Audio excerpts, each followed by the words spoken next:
Speaker. I do make my comments within the context of my register of interest. I'd like to start by thanking the Honourable Member for Orkney and Shetland for tabling this debate. It's an issue which resonates strongly with many residents in Edinburgh South West, and it's not an understatement to say that I was absolutely inundated with emails on this. So plastics are everywhere, of course, as we've heard already. They're in construction, healthcare, clothing, as we've heard, and in furniture, everywhere. It's estimated that around 14 million tonnes of microplastics are lying on the ocean floor right now, and the fashion industry are amongst the biggest sources. My former colleague at Edinburgh South West's Heriot-Watt University, Dr Mark Hartall, was part of a team who found microplastics in green mussels sold in traditional seafood markets in Jakarta. They estimated that the human intake of microplastics from mussel ingestion ranged from 9,000 to 12,000 microplastic items per person per year. Mark was also part of a team which identified microplastics in seagrass in the Deer Nest Sound area of the Honourable Member for Orkney and Shetland's constituency. It was actually found adhering to the blades of the seagrass in some cases. Elsewhere in Heriot-Watt University, a small team headed by Dr Lisa McIntyre, an Associate Professor of Textiles at the University's School of Textiles and Design in Galashiels, which is in the constituency of the member for Berwickshire, Roxburgh and Selkirk, who's here today. She's overseen painstaking research to co-develop the world's first visual fibre fragmentation scale. Now, this is really important because if you're a fashion designer, I'm not sure how many of them are in the chamber today, you can use this you can use this when it comes to selecting the fabrics you're using in your designs to understand just how likely it is those small fibres are going to fall off. So incredibly important work. But of course we know it's not just clothing that's the problem. Global plastic production is set to triple over the next 3 decades, as we've heard, and our waste management structures are ill prepared to deal with this looming threat. So it's right that we take the Plastics Treaty seriously. In Scotland... Absolutely. I thank the Honourable Friend for giving way. Does he share my horror that global plastic production will have doubled by 2050? And he says that constituents in Edinburgh South West feel very strongly about this. I can assure him people across Edinburgh do. So does he join me in calling for a global plastics treaty that the government should take forward as a priority? And I thank him for his intervention. I absolutely agree, and I know this is an important point in his constituency, because I can remember on Portobello Beach, people were really concerned about plastic cotton buds getting washed up, which thankfully through changes that's now much rarer, but it's still an issue. So in Scotland alone, it's estimated that we generate around 300,000 tonnes of plastic packaging items annually. And as of 2021, we're only recycling around 4,500 tonnes of that. Each month, we export around 100 tonnes of waste from Scotland to different parts of the UK and right across the world. And it's an export that I'm not proud of, I have to say. And also poor planning on the part of the Scottish Government means that by the start of next year, there'll be 100 tonnes of waste per day moving from Scotland into England to be processed. This is clearly not sustainable, but it seems that we have come all too comfortable with the idea that out of sight, out of mind is the case when it comes to recycling. And we have to remember is that once we lose sight of our waste, we also lose control in many cases of what's happening to it.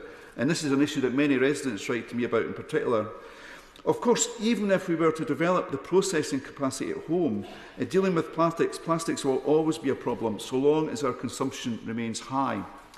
I therefore believe that a much stronger focus needs to be placed on reuse and developing a circular economy, as we heard earlier, not just in Scotland, but throughout the UK. In my own constituency, I'm proud to say that I have several organisations which promote reuse, ranging from sharing libraries to repair and reuse charities. I recently spent an afternoon touring around one of these ventures called The Forge. The Forge is a pop-up community makerspace based in renovated shipping containers on a site in Fountain Bridge, next to the canal, just along from my office. It provides tools, facilities and training to people from all walks of life, including students, artists, DIY enthusiasts and homeless people. When I visited, there was a young man who was making a hat block I thought this was for him to store his hat on, but he actually intended to make a pirate hat for a pirate festival of all things.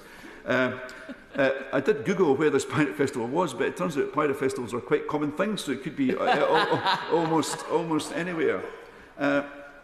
So as well as the hat block, I also thank you. I also saw tables being made, chests of drawers being constructed, and even kitchen utensils. So more initiatives like this can drastically cut our over-reliance on plastics by empowering us to create our own long-lasting alternatives, reusing materials, and developing lifelong skills in the process. Another charity in Edinburgh South West, which is under a little bit of pressure just now, is Foursquare's Edinburgh Furniture Initiative.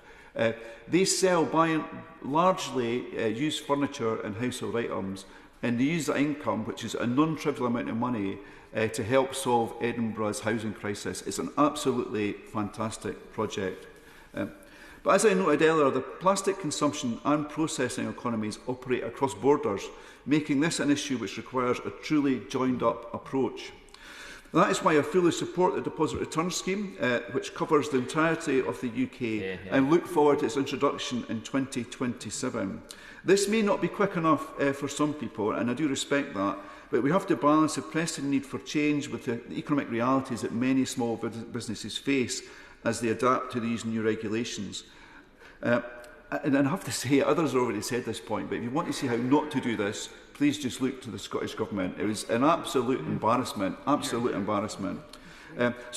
proper consultation is absolutely important, and I think Scotland has shown that. At a global level, I am proud that the Government has fully recognised the importance of tackling plastic pollution through internationally binding treaties. At the UN talks held in South Korea last year, we supported a draft text of legally binding global reductions in plastic production and phasing out certain harmful chemicals and single-use plastics.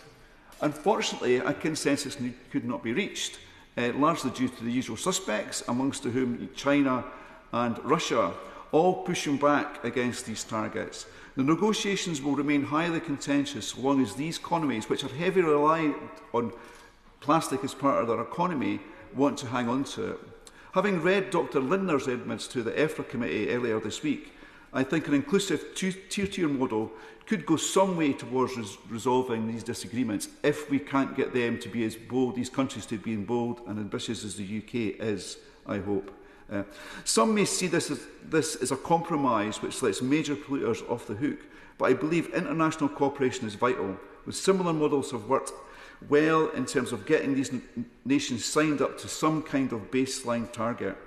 This would help break the deadlock and allow high ambitious states, like the UK I hope, to set and hit bolder targets by leading by example. Something is better than nothing.